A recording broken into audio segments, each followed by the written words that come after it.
Hello. Yo, what up? How are you?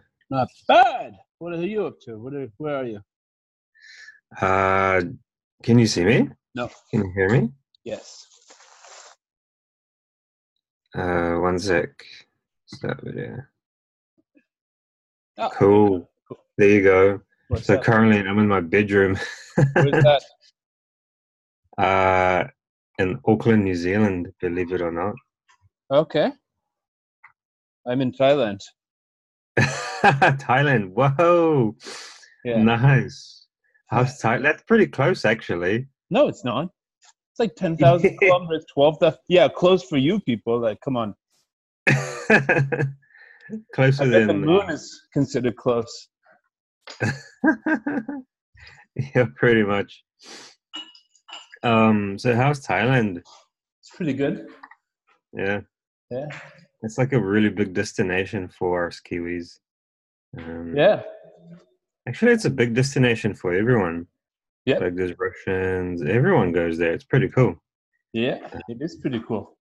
It was getting cold in Europe, so I decided to come here. Yeah, I heard about that. It's pretty cold now, like 0 degrees, snowing. But I kind of missed it, to be honest. Yeah, I'm It's just like, getting into my room here. wait, I'm on the go. Just took a ride on the motorbike. nice. Here we are.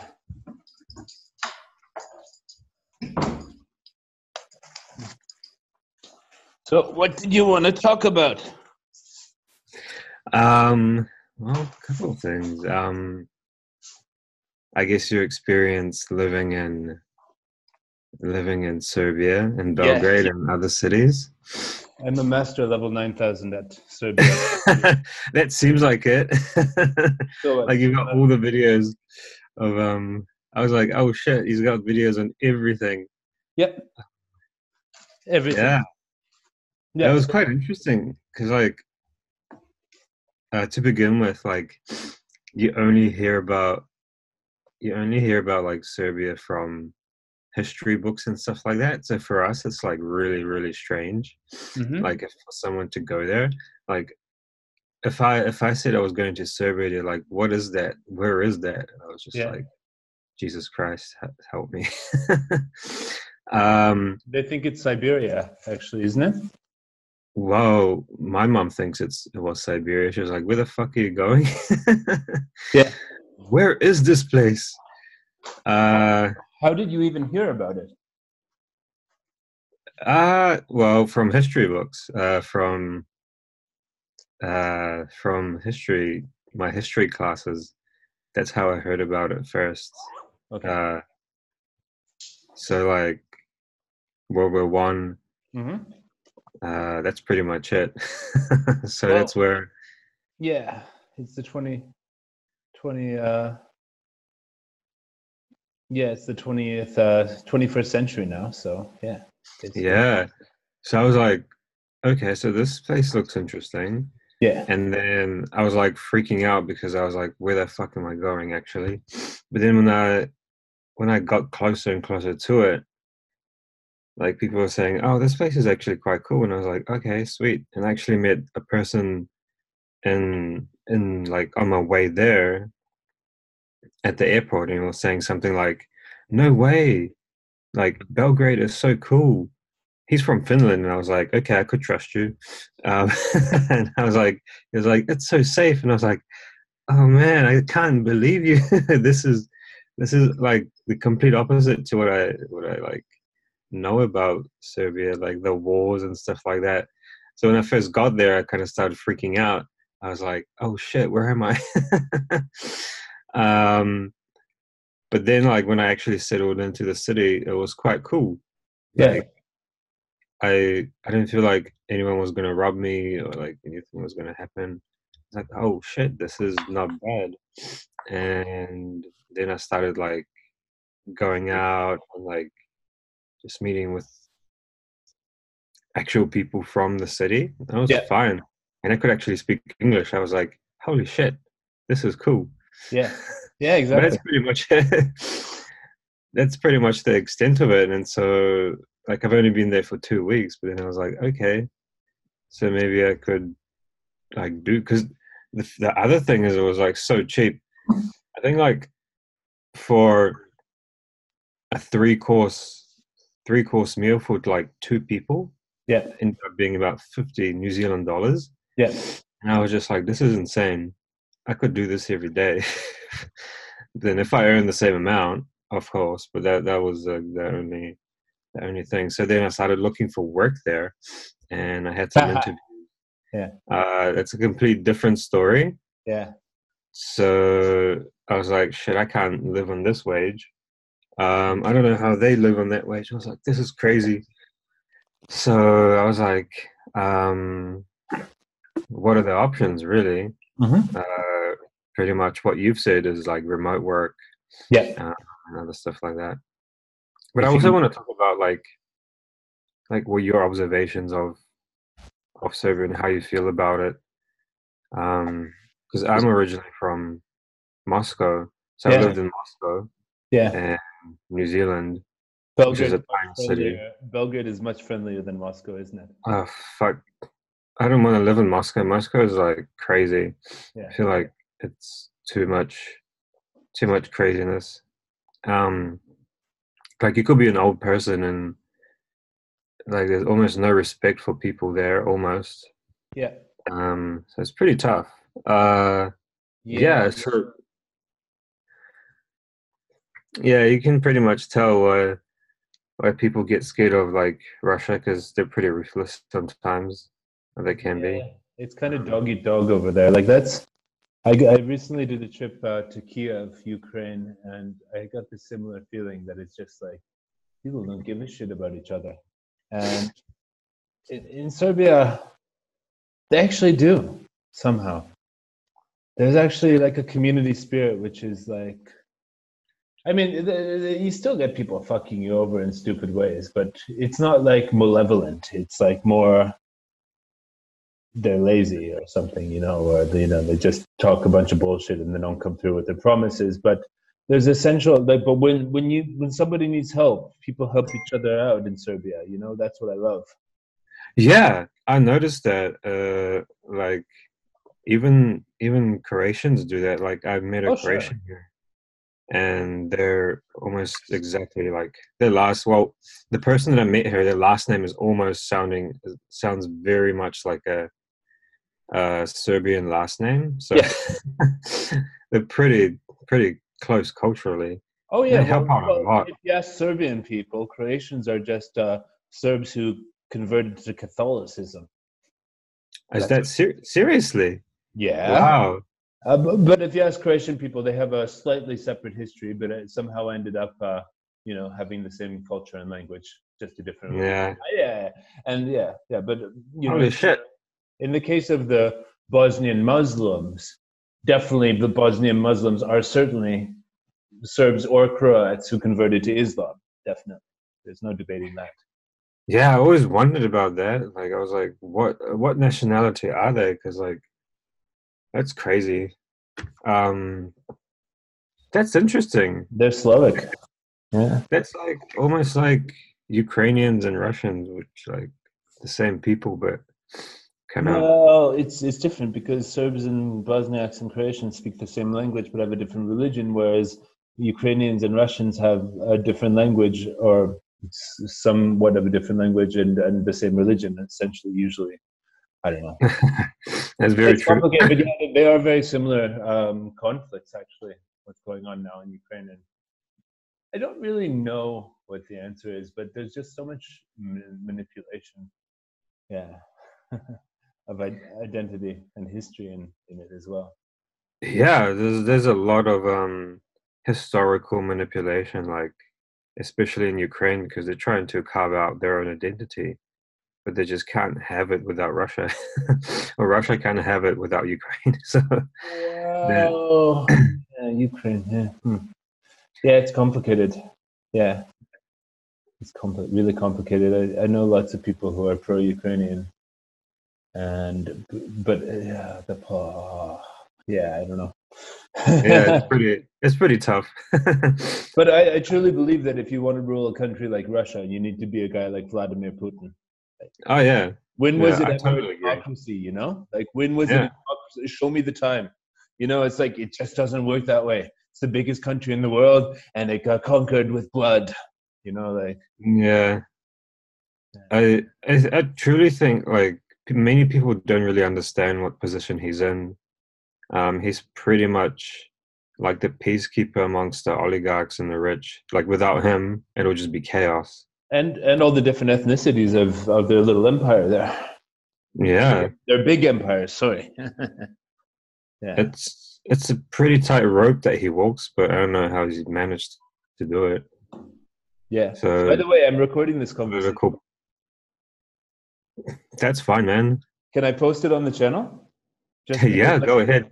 I'm in Thailand and people want Belgrade related content while I'm here, you know, and Yeah. I need to release at least one episode a week or else the channel will die. So I'll just post this. Yeah. So are you planning on coming to live in Belgrade, my friend?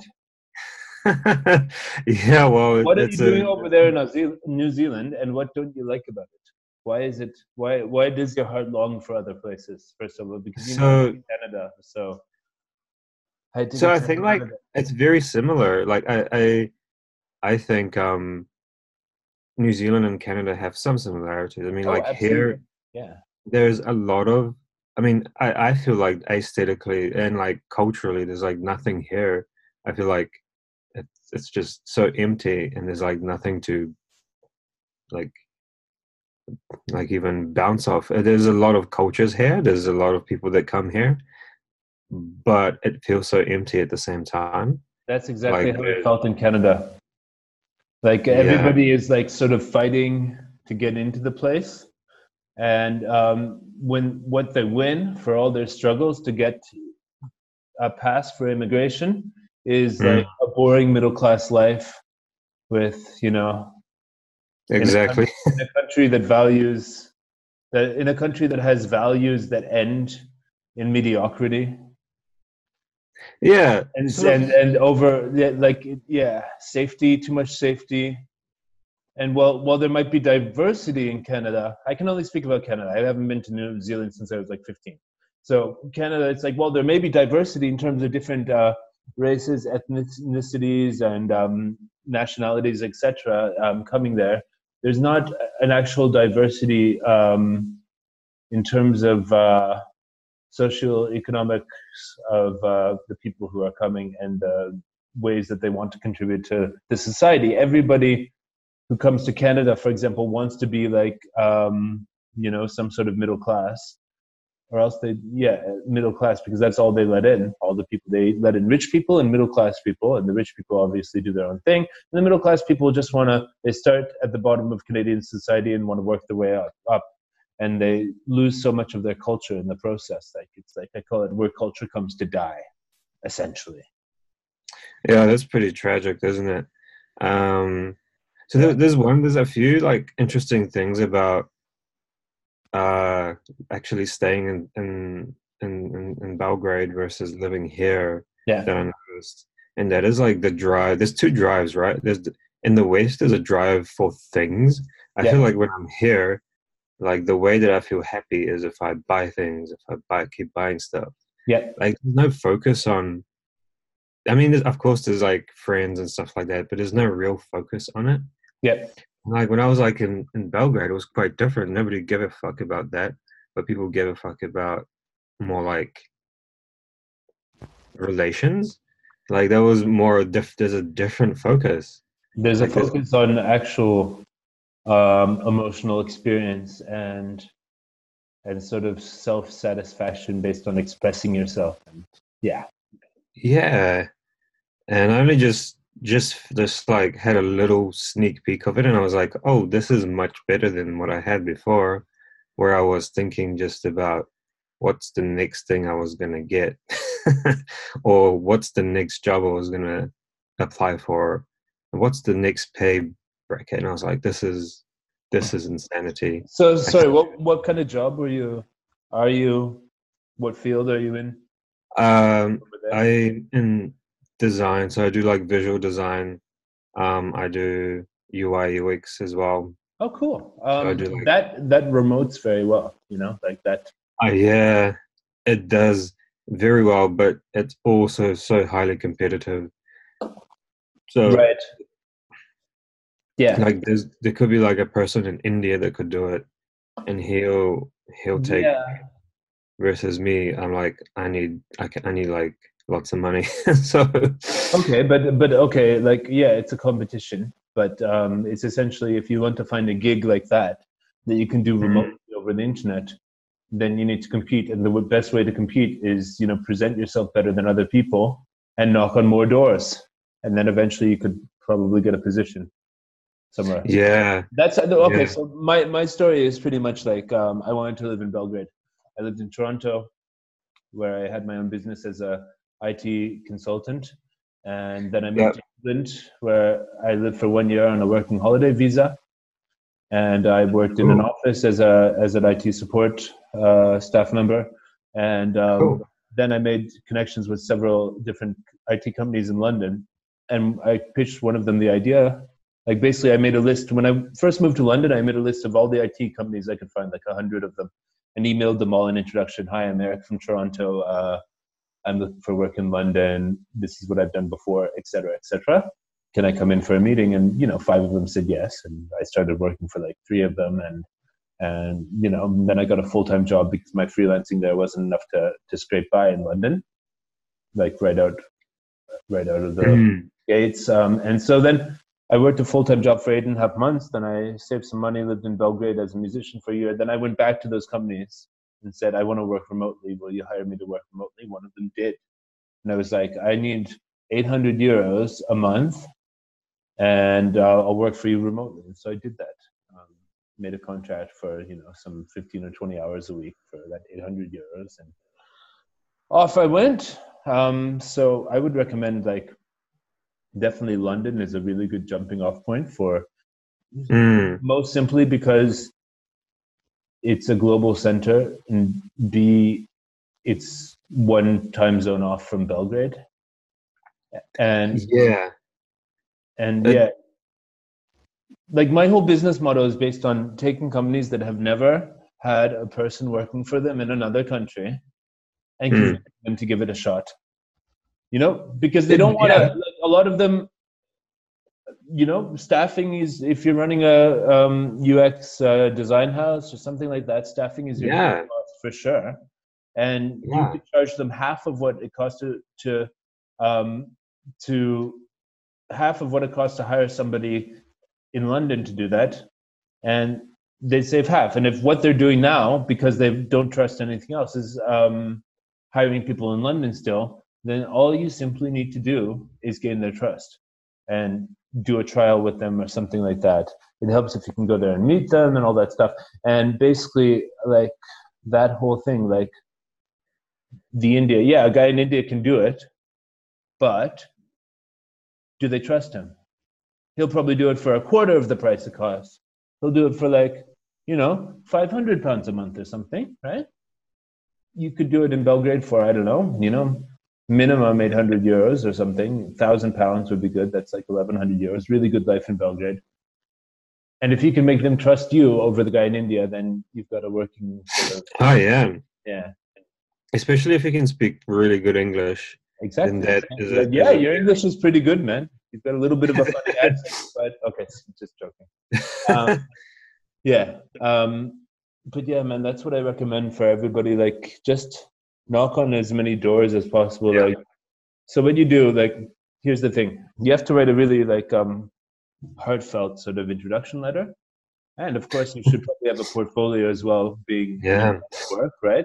On a website that basically shows what you do, some testimonials from some people who have worked with you and stuff like that. That's great. Mm. As to your work ethic and your ability to understand what the client wants and all that stuff like that. Mm. And then, yeah, what you can do is you just Google companies that are doing that. Companies that probably already have enough, like, more work they can handle doing it in London. You want companies that are already Oh yeah. successful. Yeah. And working with them will make you up your game and learn a lot more, right? Of course. that's what I discovered when I started doing IT in London. Is like, yeah, the companies there are much more advanced than I was, and now after working with 15 of them, I'm much more advanced than they are in understanding their business. And yeah, Yeah. but yeah, you can Google companies, and then you can search on LinkedIn. On LinkedIn, you can find out who the director of those companies are, and then you can guess what their email address might be, like first name dot last name or something like that. And then there's a checker tool that you can use to feed those email addresses through to see if it's real address. And then essentially you end up with a list of real email addresses of directors of these companies that you would like to work with, and then you send your best introduction letter, and maybe one or two of them will say, yeah, let's have a meeting about this.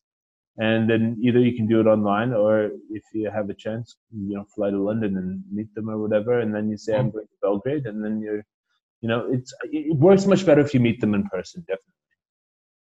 Yeah, that's the thing. Like, there's a lot, like England and the UK is a technology hub, man. There's so many jobs there, like compared to the rest of Europe. It's so many jobs, and I totally agree. Like, actually meeting in person is so much better. It just builds that trust. But these video calls are pretty good. I mean, we're talking Yeah, now, and I've it's fairly I've done. as close as you can get on the internet. And I have clients that I've never met, like in Los Angeles and Melbourne. And yeah, it just works like that. Yeah. So, but actually, nothing better than actually going and sharing a cup of coffee with someone. Oh yeah, yeah.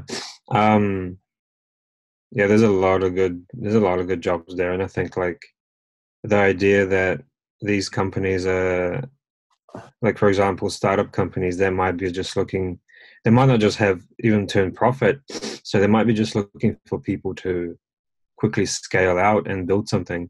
Yeah. So I mean, your type of work actually sounds pretty particular. Like it wouldn't be that, yeah, scalable. I don't know. It depends. How much? yeah, Yeah, I don't yeah, know. that's true. The biggest problem is essentially that people are wary of. Okay, so I have one friend, for example, in the Netherlands who is a UX designer, and I've been Yeah. talking for ages with him about finding him an assistant and stuff like that. He isn't ready because he's just never had an assistant before, and he probably doesn't know um, how to manage and delegate work to other people. Mm. So you can find those types of people because, yeah, UX, you do see lots of these people who are like one man bands, like in the Oh game. yeah, and UX work is it's difficult to do it actually remote. You actually need to talk to people. That's Really? the thing. Yeah. Well, it depends on the work. Well, it depends what kind of UX work you're doing. You Okay. can So the basically. research stuff is like where you Oh yeah. interview somebody about the usability of something. Yeah. Yeah. What if those interviews were recorded for you and you could then work with them, the process? Yeah. Yeah. You could do that. Definitely. Hmm. That helps.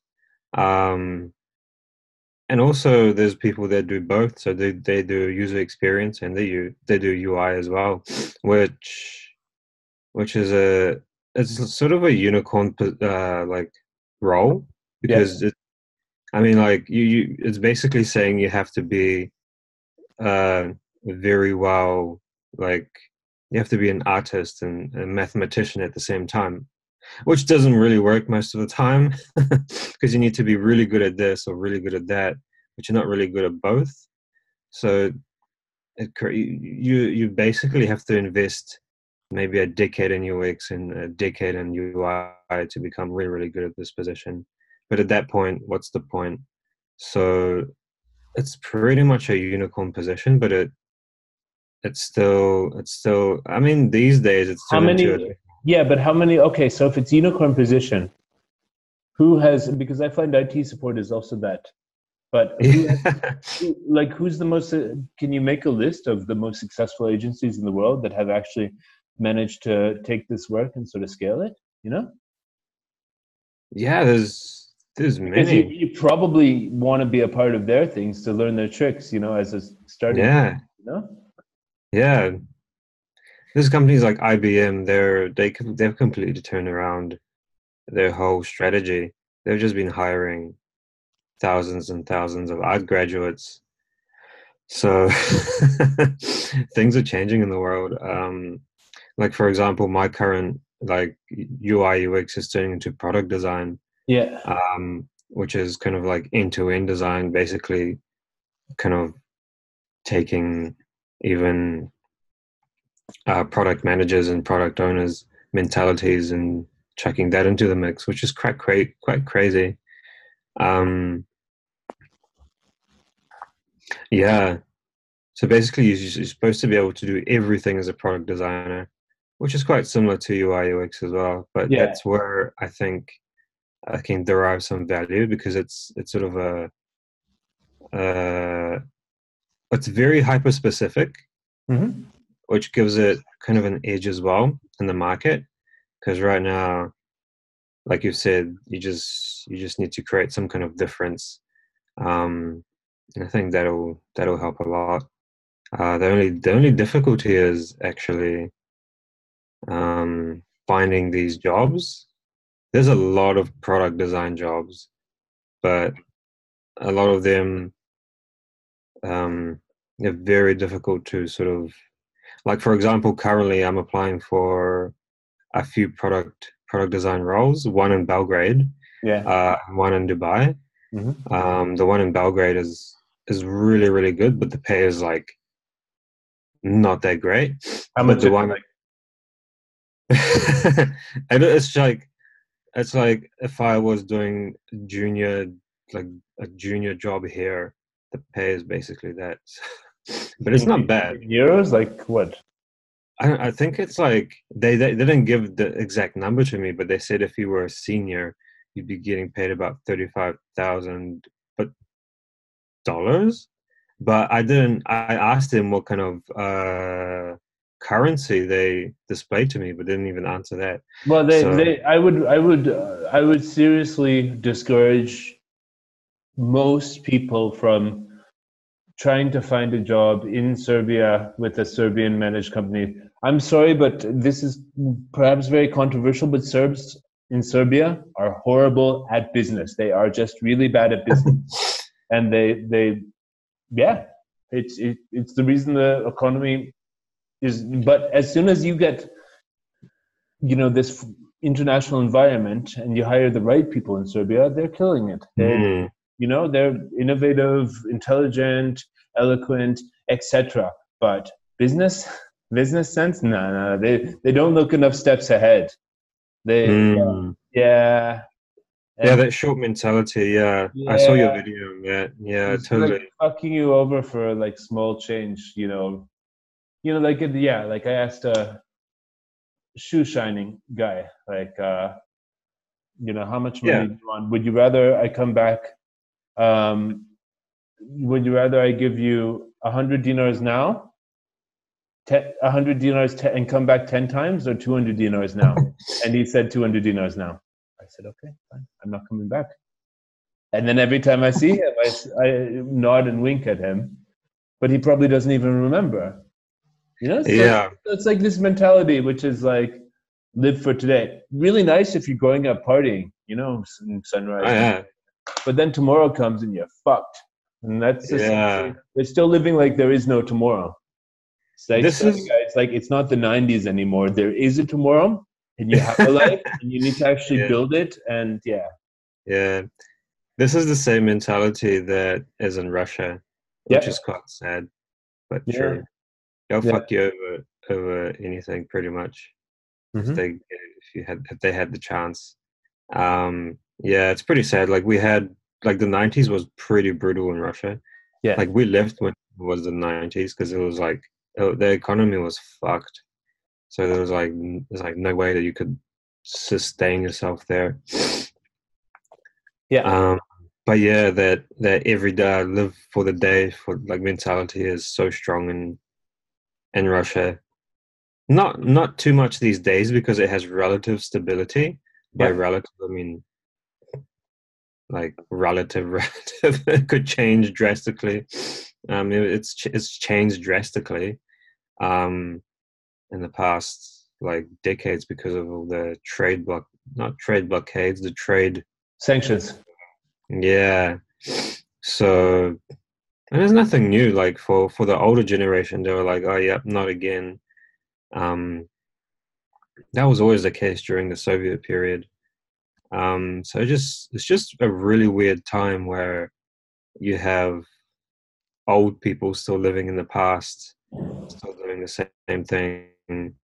Well, Sanction Russia. okay, you can't blame them for old people who have, lived most of their life in a certain system and that Oh collapsed. yeah, Really bad for, no, I blame the young people. If you are like living in this 21st century internet economy and you're sitting around wasting your fucking time complaining about life in your country, no, like that's the thing that I can't stand about Serbia. Life here in Serbia. No, get on the fucking find a job.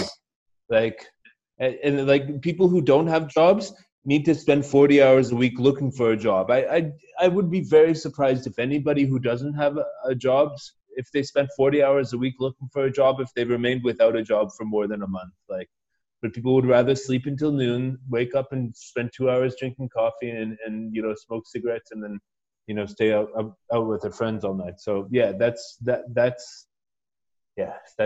a lot of people in Serbia's lifestyle. Complain about life while doing nothing to change it. So I have little sympathy for it because there's just so much opportunity in this world, especially if you have access to oh those yeah, living in Serbia and how competitive that can make you in producing work online. yeah. I totally agree. And even the thought of living in Serbia and Belgrade particularly, um, and earning a wage online is just it just seems like the perfect solution Yep. for life, because you could have a really good life, Yep. um, and you don't have to earn that much. It's just about what, Dude, I've been €1,000, doing it 1,000 years. plus. Yeah, I've been doing it for years, man. It's yeah. Well, you can do it in Thailand as well, and all these countries is like the whole. I view the whole idea of living in a Western country is almost obsolete. Like for people like myself who are able to provide value to the world over the internet. Yeah. It's like there's no point. The standards of living that are available in countries like Thailand and Serbia, the food, accommodation, healthcare, and all that stuff has evolved to the point where there is literally like nothing that you can't have that you can have in the West, and there's a whole bunch of problems that you have being in the West that you don't have in these countries. That's true. Like Um, whether it's high cost of living, insurance, like various laws that restrict you, high rates of taxation, oh yeah. you name it. Like so there's just whether it's like this politically correct ideology that Oh my God, tell me about it. all this like stuff, whether it's shitty food that's grown by Monsanto and like Mm. comes to Canada 4 days on a truck from Latin America that tastes like plastic even though it's vegetables. Yeah, like, and these are problems that I just simply have not had in Serbia for the last 6 years while living there, and I'm really freaking That's happy. great. And I just go back to Canada every December for 2 weeks for Christmas, and I see my folks inside, and I just check in, and I see that pretty much nothing has changed over there. Oh, and the obesity crisis—that's the other thing. Yeah, people are there fucking fat because the food is so bad. Yeah, Yeah, it just fascinates me. Like, yeah. how the fuck are people getting fed off like No, it's low carbonated quality food. food? It's the capitalization, over capitalization of processed foods, and the lack of any other sensible option, and Mm. this, the lifestyles they live are so void of any sort of like one of my other big problems with North America or Toronto was the lackluster urbanism, like Mm. if you can understand like from a UX design perspective, those cities are made for people who have their fat asses parked in cars or at desks or on television couches, like couches all the time. And that's a huge part of the obesity crisis as well. Whereas my life in Serbia, you know what? I don't have a car because I live in Belgrade, 2 stops on the bus away from the main square. And I can It's great. walk anywhere I need to. And it's great. It's fabulous. It's that's the way life should be. And North America has completely forgotten this. Yeah. Yeah, it's a weird cultural death, I guess, of sorts. Yeah, it's a weird culture. I view Canada specifically, and maybe you can say the same about New Zealand and Australia and countries like that. It's like the dead end of Western civilization. It's like there's no further development coming from it. It's only it's only like it only is gonna sit there and fester and eat itself alive, and like decline, with pretty much. Yeah. And all of these things that I mentioned, like this political correctness, the obesity crisis, it's all symptomatic of the culture sort of eating itself alive and festering because it's reached a dead end. And I view like Eastern Europe has a really good possibility to become something special because there's still possibilities, like there's still multiple directions the future can go. And especially Serbia, allying itself or at least being open to countries like China and India and the United Arab Emirates and their investment into the economy of Serbia and all this stuff. It's like there's more possibility apart from, this sort of like dead end of the West. Yeah. Which is so, I don't know. Yeah. First, it started eating itself alive, and now it's closing itself off to the rest of the world. Well, yeah. I mean, like, for example, the European Union is supposed to be, or it's not the European Union. Let's say the global economy is supposed to be global. How the fuck is it global? It kind of cuts itself off apart from the Western countries. So I find it like really interesting that only the global rules apply to the to the top players. So yeah, that's interesting. Yeah. But in terms of like cultural death, I think like Europe reached its peak in the 20th century in terms of culture. I think now it's just trying to find a way. Like for example, I'd say Europe has a much better chance than North America to get out of this position. Oh yeah, because like Europe, like okay, if you look at countries like Germany and Scandinavian countries, they are actually like not going on this fast course to hell. They're more investing in like clean energy and more organic farming and there's actually a history that isn't just a couple hundred years of like raping and pillaging the land and the natives and just taking over. Like there's actually a history of like a memory of how things were before the Industrial Revolution, the memory of how things were before the wars, before this, before that, and before this. So Europe can bounce back, but America, nah, man, that shit is like, I couldn't. That's why I left Canada. Essentially, I lived 3 years between the two countries, Serbia and Canada, and I've realized like I could never. You can't even explain anything to Canadians because they have like just been like all their life taught only that they're like consumers. It's like the complete like most postmodern consumerist ideal of a country because they have no actual firm identity or language of their own, and the whole culture is basically one big advertisement for whatever. Yeah, I mean there's great parts about the culture too, like the business culture in North America is a great thing. I never had a problem, like, apart from this whole scamminess of everything, like how everything is $9.95 plus tax, and I'll sue you because of this, and you need this insurance and that insurance, and the overregulation and stuff. But what we can salvage from the West is like honest business culture, and rewarding people for doing good work Yeah. rather than for who their family is or who they know or where they're from or whatever. Rewarding people, that's all good stuff, but like how far it's gone with like the food system, and the centralization of like the medical system, pharmaceutical companies and all this stuff, way too far. Like in Canada, the medical system, and United States, it's basically owned by the pharmaceutical companies, who bribe Yeah. doctors with free vacations to hear about new drugs, and it's also expensive and stuff. Like, oh my god, it's like scam after scam. But there are good ideals in there.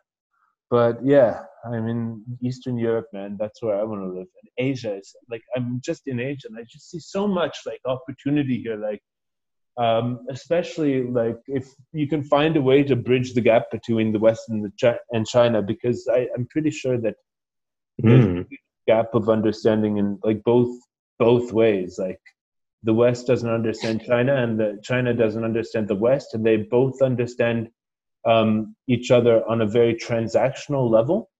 Yeah. Yeah. And it's like it works, and China's getting rich from making manufacturing all this stuff, but that's just transactional. It's not a deep cultural sort of Well, yeah. Well, connection.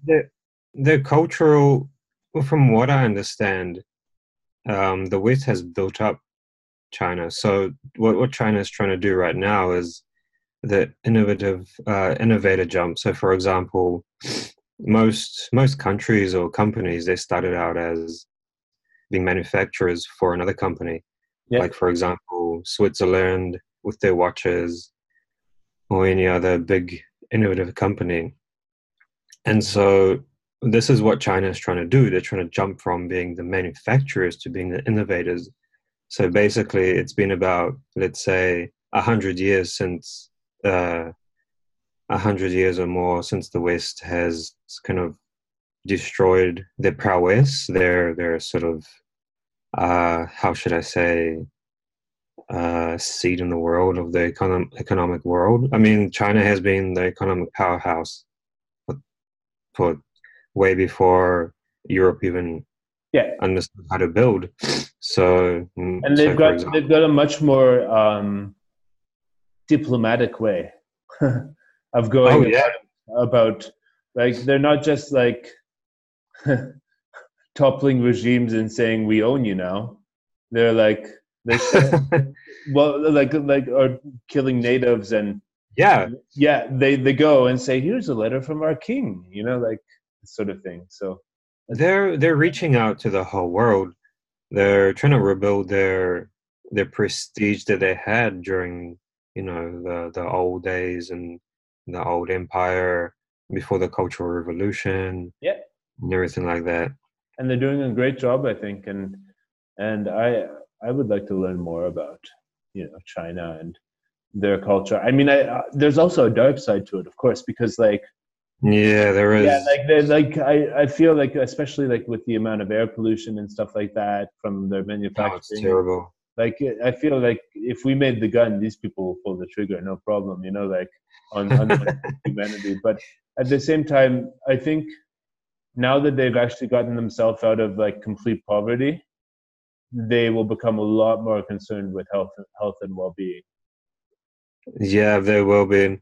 Currently, the government is not the current regime is basically trying to put band-aid solutions to all the pollution problems instead of actually fixing it. But I think in the future they will actually come up with a really good solution to fix it all.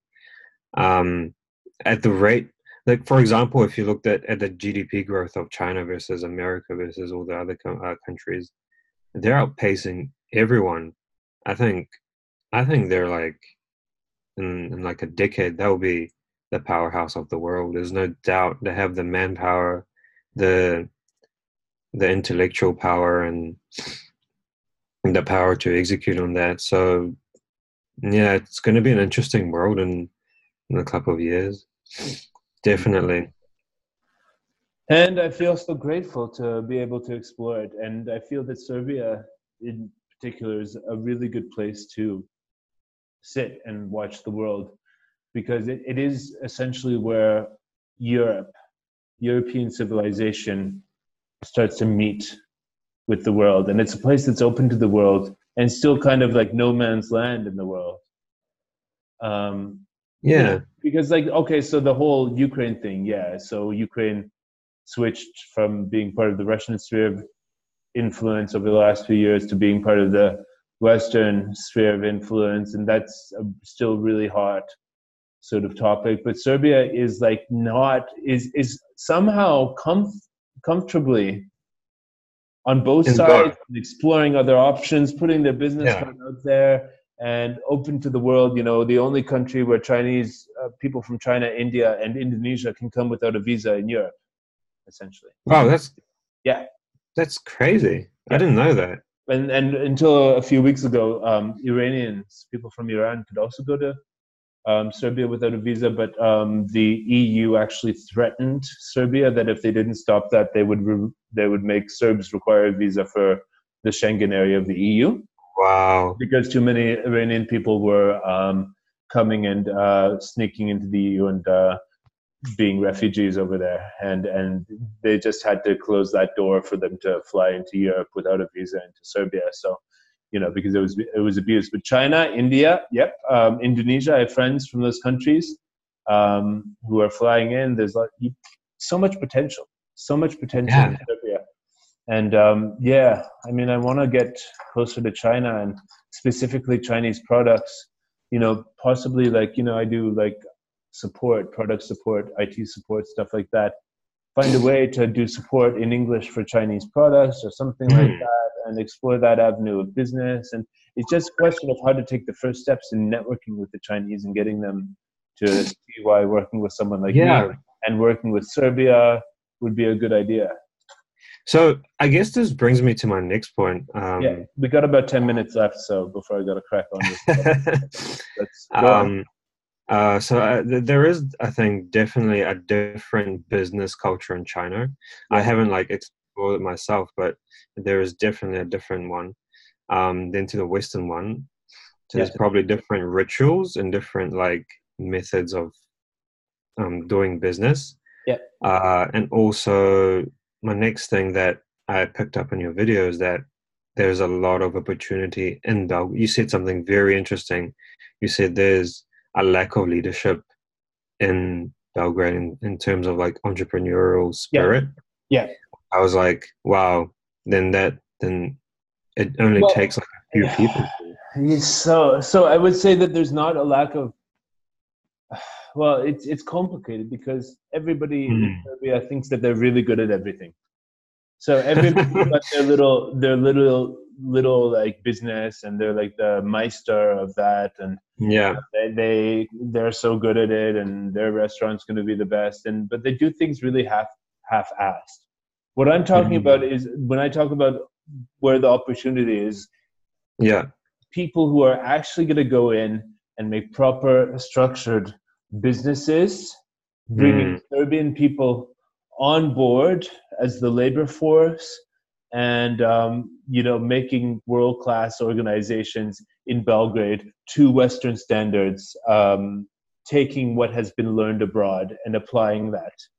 That's the stuff that is the huge opportunity, and lots of companies are catching on. I think they are. There's a few international companies already coming in.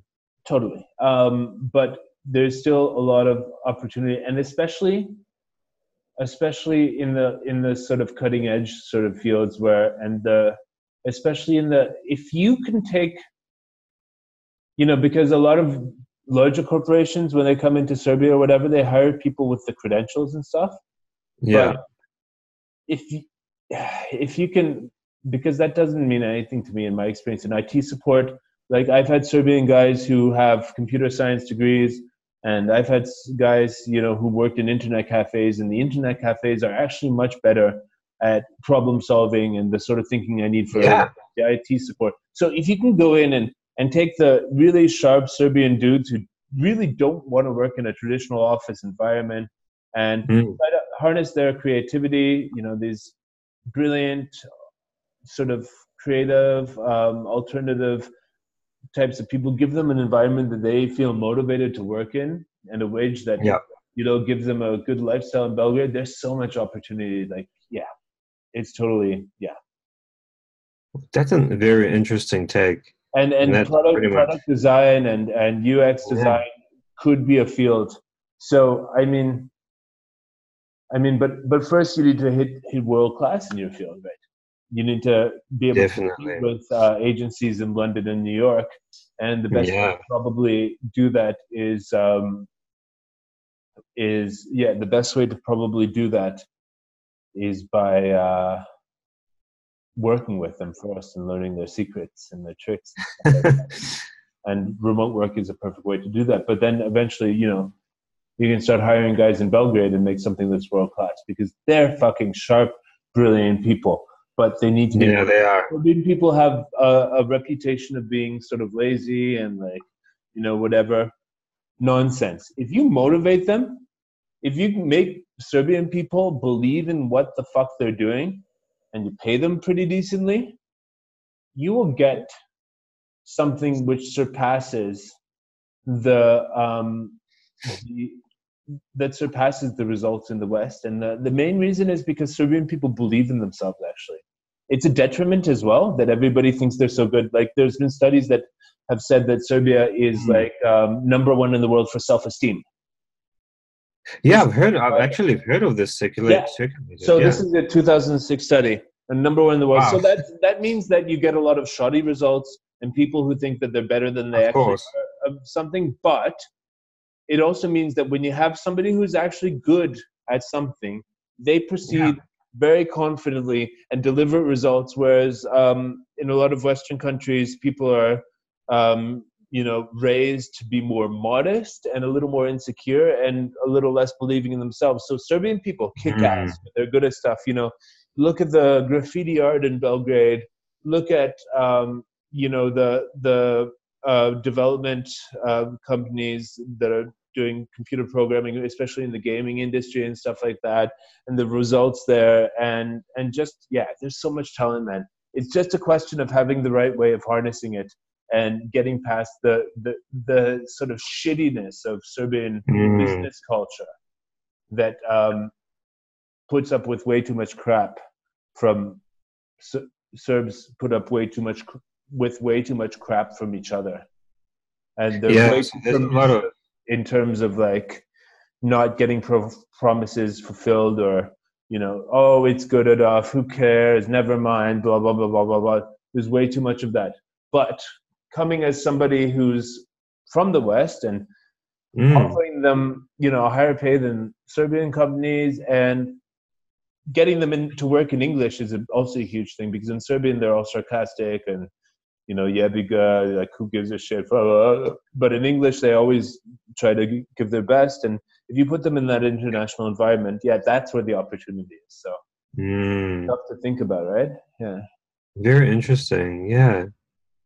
Well, that kind of gives a clear direction of where, actually, quite a very specific set of parameters, I guess. That's Number awesome. one, find people who are going to send money. So my whole thing is like, number one, you should write a book. No, it's more simpler than that. I think I come across much stronger in speaking than writing and video and stuff. But it's like, step one, let the world know that you're there, get some work, offer a good price, make yourself affordable for people to try outsourcing to remote countries and that you're living not in the same country as them. Just get that first deal and then do your absolute best, and then get more work than you can handle. Then start hiring Serbian people to assist you in delivering that work. And that sounds like a plan. And then you'll go through all sorts of trials and tribulations while you find the right Serbian people. But once you get the right Serbian people, you've got a loyal team. They kick ass. They kick ass. I mean, it's hard to tell who's going to be. You have to keep them on a really tight leash at first while you sort of like lay down what the expectations are. But once you do, it's really good. It's really good. I just have so much more of a heart for Slavic people than I do for people in the West. So I put it in, but you need to be like a firm. If you're from Moscow, you know how to explain this clearly and firm standards. Like Too sometimes I feel that part of my job is actually being an Anglo to Slav translator. Um, like one meeting I had where two of my Slavic guys were in a meeting with our client in Australia, which was Yep. recorded on Zoom. Like this call is being recorded, and I was watching it later, and the Australian guy just wasn't really like communicating in the direct way that I would. But Slavic people really respond well if you make it exactly clear what's expected with them, and just Yep. give them shit when they're not I delivering. agree. It's Yeah, pretty much like Russia. Everything is super clear. yeah. Except for Serbian people are generally good, well-meaning. They got your back. They won't try to fuck you over. And the good ones, like, Yeah, I will agree. be really grateful for the opportunity you give them, and they'll be really loyal. Yeah. So that's essentially the entrepreneurial Opportunity here. of Serbia. Yeah. Awesome. So let's leave it at that, unless you had any other questions. Yeah, I mean, like that's great. It's like that's a gold nugget. There's lots of gold nuggets there. Yeah, I'm gonna post this on the channel if you don't mind. I mean, I think this could help a lot of people. Oh Like, yeah, I agree. Yeah, yeah, definitely. And yeah. it was a great talking to you, man. It's like Yeah. 12:30 a.m. and I'm like fading really hard right now. Yeah, cool, man. But I hope you have Well, you'll have all this on the channel, and you can watch back later. yeah. Awesome. Thanks for your time, Cool, man. Take it easy. All right. All right. You too, Bye man. now. See ya.